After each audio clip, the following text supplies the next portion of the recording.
Hello, friends. This is Dave Hurwitz, executive editor at ClassicsToday.com, here with random reviews from the Overflow room.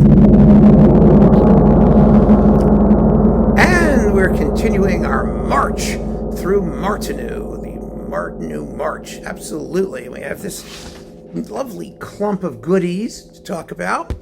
I have so much Martinu upstairs, too. But I think, 12 or 13 videos of this is probably sufficient to give you the idea of the vast treasure trove of riches that awaits musical discoverers like yourself if you get into his music. Oh, gosh, it's amazing. So here we've got a conifer disc conducted by Cello Cacheros. Yes, with the Australian Chamber Orchestra. The leader is Carl Pini. There you go, in case you were wondering. We have Josef Suk's Serenade for strings, which is a lovely work, and Martinu's Sinfonietta Giocosa for piano and small orchestra. Oh, it's so much fun. It's a neoclassical piece. It's charming. It's a big work. Actually, a big work. It's let's see, 8, 5, what's 8 and 5? 13, right? 14 plus 14 is 28, almost half an hour long, and 4 big, juicy movements. It's for piano, and the orchestra's got strings, let's see, what's it got? A flute, an oboe, a couple horns. Not a lot of instruments, but it's very, very colorful, and it's so neoclassically charming. It's wrong note neoclassicism, the same way that Prokofiev sort of did wrong note romanticism. You've got these really catchy tunes, but they never quite go where you think they're supposed to. The very opening is da da da da da da da da da da da da da da da do ya da da da da, and it comes to like a perfect tonal cadence after all of this sort of stuff before. Oh, it's just so much fun. It makes you smile just listening to it. It's truly jocosa, which is jocose, joyful, cheerful, lively, wonderful. Then we've got Josef Palanicek and Josef Suk doing the Rhapsody Concerto for viola and orchestra, and then the third piano concerto with Václav Neumann and the Czech Phil.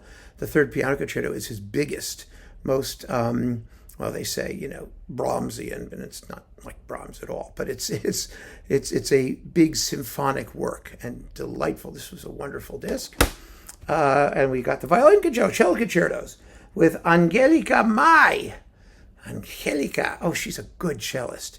She really is. She's very, very good. The Czech Philharmonic under Neumann. It's a better disc by a good margin, I think, than the Wallfish on Chandos. I really do think this is, if not just because you have the Czech Phil, but because Mai is a more lithe and alert soloist in this particular repertoire.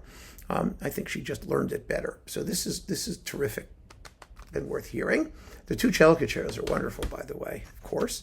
But the second is a big, it's from the same period of the symphonies, a big sort of neo-romantic work, and it needs firm shaping. It does, and then it can be wonderful.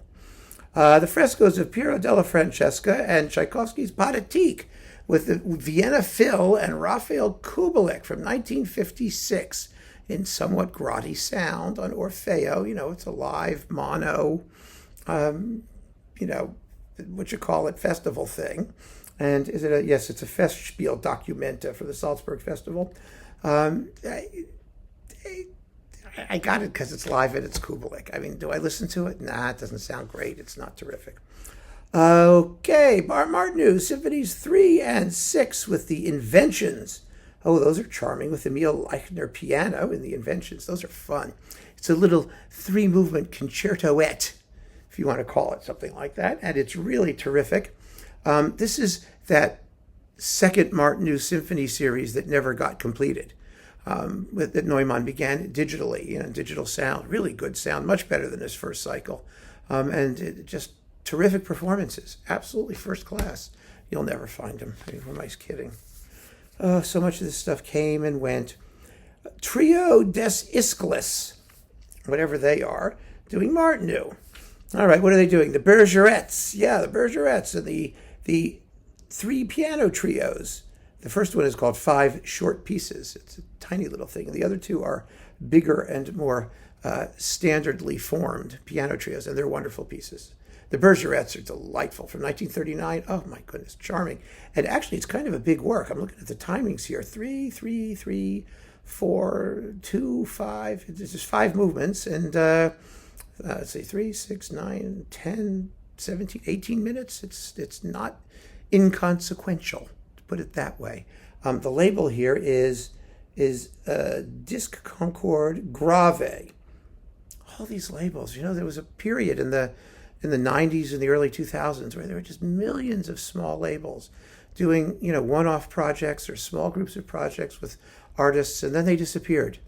And I'm happy I got them when I could. I really am, because otherwise.